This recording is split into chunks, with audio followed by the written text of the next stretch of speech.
Hello, this is April with Craft Knife Chronicles, and I'm here to share my Halloween project, Dr. Dreadful's Apothecary. It's also known as the Wonky Halloween House. This project is fairly large. It sits on a 12-inch square base, and it's about 16 and a half or 17 inches tall at the top of the tall turret. The paper is all graphic 45 steampunk spells. I used all three paper sizes, 12 by 12, 8 by 8, and 6 by 6, so that I could get a variety of scale and patterns to use on all the different sections. I've got the camera back right now so we can see the whole structure, and after we take a tour around the house from this angle, I'll zoom in so you can see some of the details. I'm also going to turn the camera lights down for a moment so that you can hopefully see some of the lighting that's inside. There are altogether 9 LED tea lights that light up the windows, plus the little lantern that's by the front door. So I have the lights turned low now, and I think you can see several of the lights. I'm going to just see if I can turn it a little bit so you can see a couple more. There you can see the lantern by the front porch is lit, and some of the other lights here as well. So if we were to turn it all around, you would see all the different lights. So that was fun to work out all of those, and I will also show you how all the different access methods I use so that I can get at those little candles. So now we're back at full lighting, and hopefully it's well enough lit so you can see. Lighting is a challenge for me in the home studio, but I'll do the best I can. I think we'll start here on the front, and you can see the front door and the columns on the front porch there, and above that is a section that I call the conservatory, I guess because it has that big window.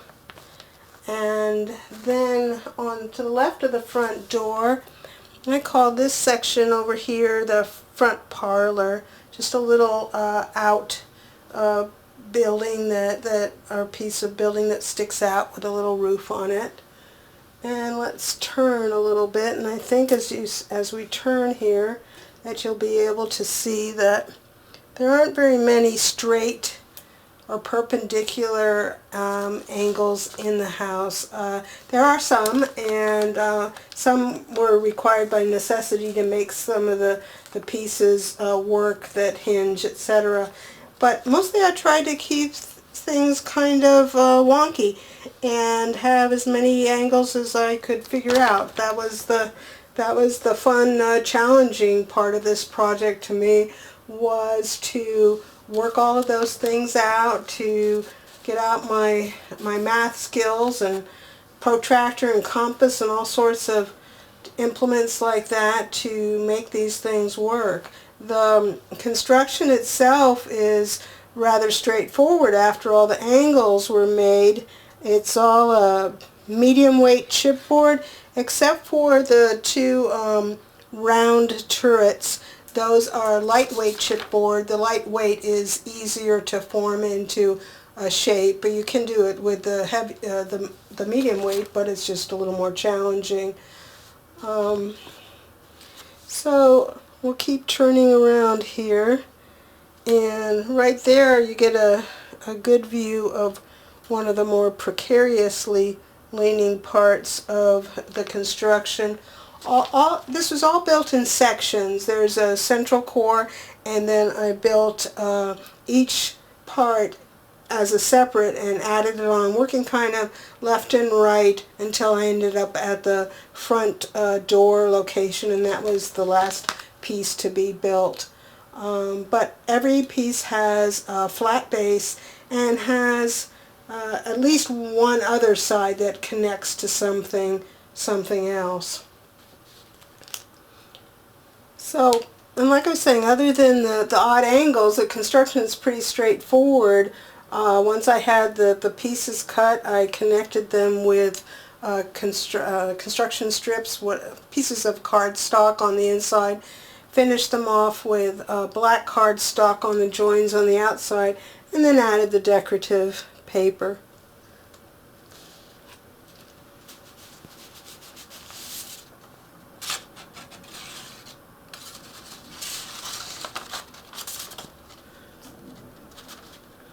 So here we can see on this side over here, one of the more challenging aspects of the building, where there's the round turret on top of what is, I think there's 7 sections in this piece that's below here. And then this roof comes in at an angle. And that was not just math, but trial and error to get that right, but eventually I got it to do what I wanted to do. Let me just come around here back to the front again.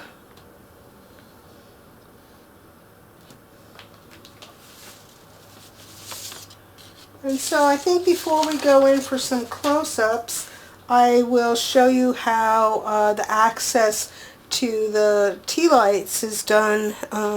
It's a variety of methods.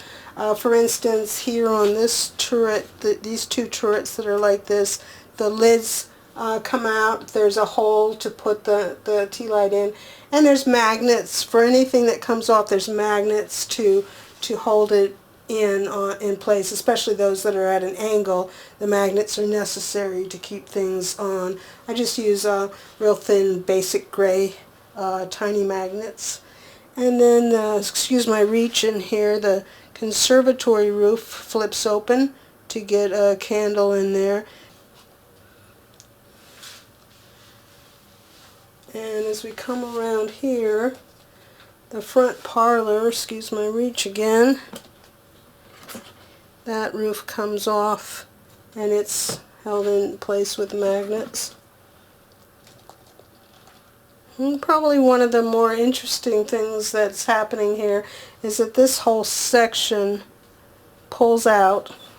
It's held in place with magnets, and there is an opening there. Now, time got it kind of away from me this year, but I do have a project all planned out, and it's in the early stages that of what will fit in there, so that there will actually be something that can be pulled out.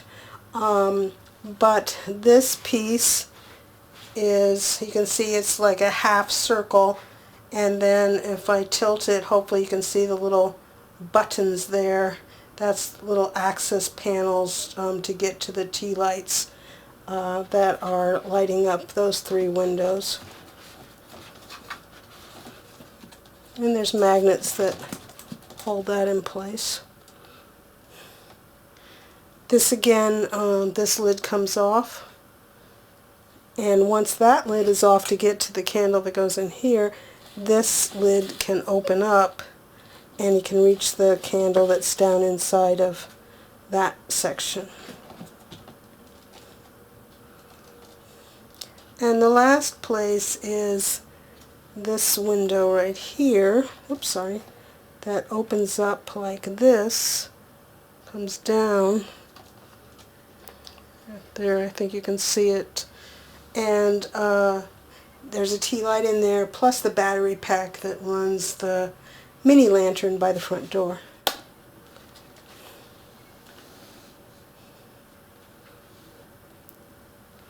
So that's our tour, and next I will change the camera angle and we'll have some close-ups.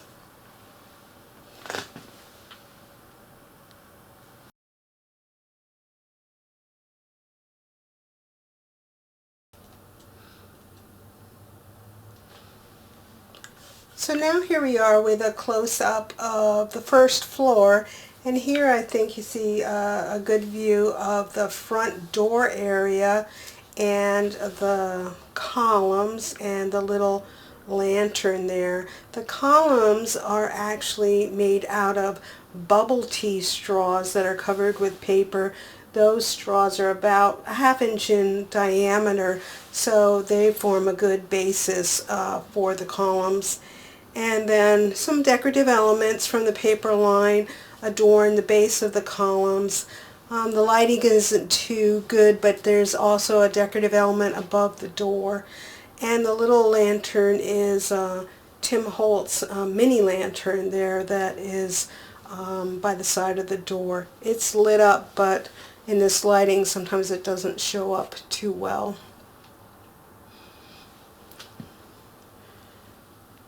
So as we turn here and we look at the front parlor area, the roof and its shingles were made with Tonic Studios scalloped arc punch. This is one of their geared punches. It's really easy to use. I like them a lot.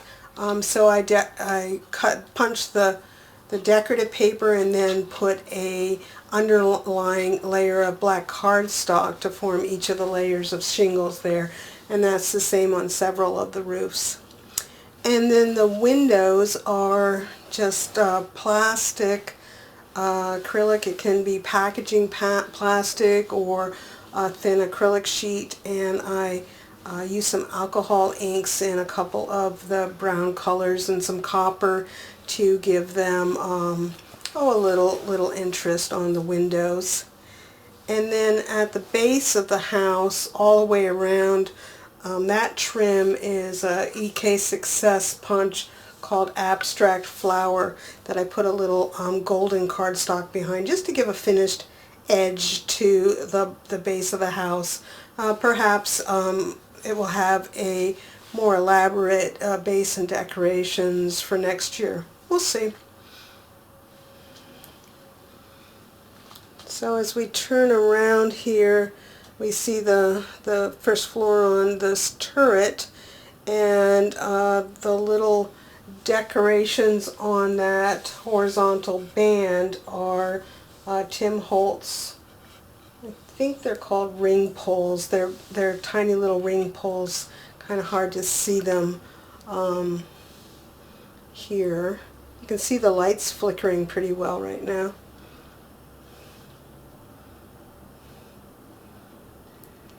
Coming around here, nothing special to talk about here really. Oh, you can see kind of here there's a reflection through that window, and in order to get the lights to show up better, I put some foil tape that I got at a big box hardware store on some of the back walls in each place. Just colored it again with some alcohol ink, a little yellow so it wouldn't be silver shining through there, and that helps the lights reflect a little bit better.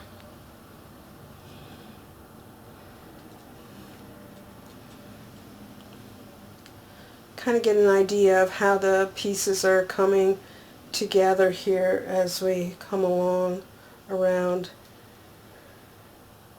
This window that I showed you here, that is the that opens up to get at the tea light. It has just that foil tape behind it, so that it sort of looks like the rest of the windows that are open, so you can see through them. Here you can also see at the base of the turret that another punch that I used, Martha Stewart's Iron Gate punch along that edge. And on the side of the chimney over here is one of the chipboard elements from the paper line.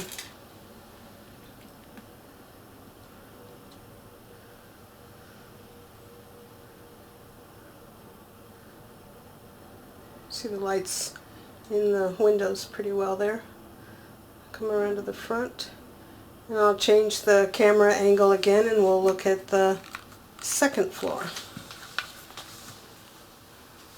So here we are with a close-up of the second and top stories of the building, a little close-up view of the conservatory here on the front, and then to the left of it on the building front You see a little owl over here. That's a pendant that I got from Alpha Stamps that I thought fit in really well with the decor. Here you can also see where I used the Martha Stewart iron gate punch to make some railings across the tops of some of the roofs, like a widow's walk kind of a place. Turn here and see this top roof here. Nothing happens up there. It's stationary so that that opening can slide in and out of there without a problem. This roof with the little moons on it here, I made with EK Success postage stamp punch, and using kind of the same technique with decorative paper and then black cardstock underneath it.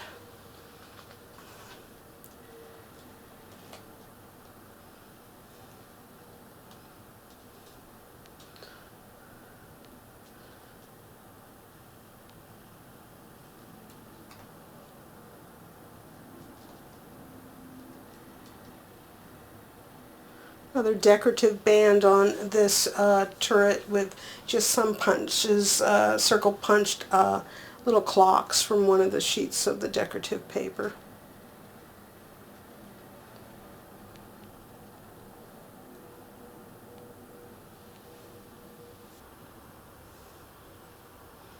So that completes our tour of Dr. Dreadful's Apothecary, aka the Wonky Halloween house. I'll have some still photos at the end of this video, and for more information and other detailed photos, please visit my blog, craftknifechronicles.blogspot.com. The link is in the description. I hope you've enjoyed looking at this project. It was a lot of fun to create, and happy Halloween!